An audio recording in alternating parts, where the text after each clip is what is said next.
লোভ আর নৈতিকতার চরম অবক্ষয় আজ সমাজকে কোন অতলে নিয়ে ঠেকেছে, যেখানে খোদার ঘরের পবিত্র আমানতেও হাত দিতে কাঁপছে না অপরাধীদের হাত। সাধারণ মানুষের দান সদকার টাকা, যা এতিম আর অসহায়দের মুখে খাবার জোগায়, তাও আজ লুটেরাদের লক্ষ্যবস্তু। তাও আবার কোনো ছদ্মবেশে নয়, রীতিমতো বিলাসবহুল প্রাইভেট কার চড়ে, ড্রিল মেশিন নিয়ে অভিনব কায়দায় চলছে এই লুটপাট। রাত তখন 3:45, চারদিক নিস্তব্ধ। এমন সময় নগরের ঘাসিটুলা জামিয়া ইসলামিয়া দারুল কুরআন মাদ্রাসার সামনে এসে থামল একটি সাদা প্রাইভেট কার। আপাত দৃষ্টিতে মনে হতে পারে কোনো সচ্ছল পরিবারের বাহন, কিন্তু পরক্ষণে গাড়ি থেকে নেমে এলো আধুনিক পোশাক পরনে দুই যুবক। তাদের হাতে কোনো অস্ত্র নয়, ছিল আধুনিক ড্রিল মেশিন, যা দিয়ে মুহূর্তেই মাদ্রাসার দান বাক্সের তালা ভেঙে ভেতরের সব টাকা লুটে নিয়ে চম্পট দিল তারা।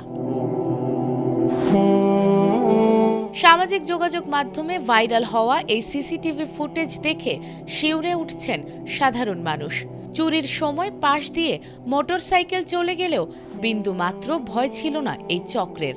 এলাকাবাসীর দাবি, একই রাতে একই কায়দায় সিলেটের আরও কয়েকটি মসজিদ ও মাদ্রাসার দানবাক্স লুট করা হয়েছে।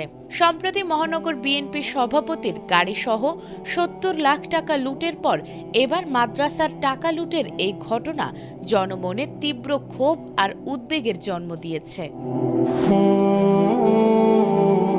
ঘটনার পর নড়েচড়ে বসেছে প্রশাসন।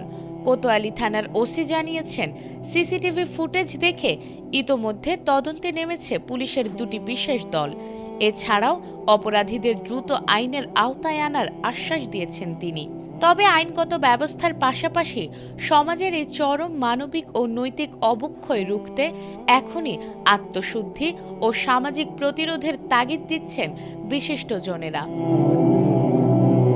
নাজমুন নাহার জান্নাত, এটিএন বাংলা।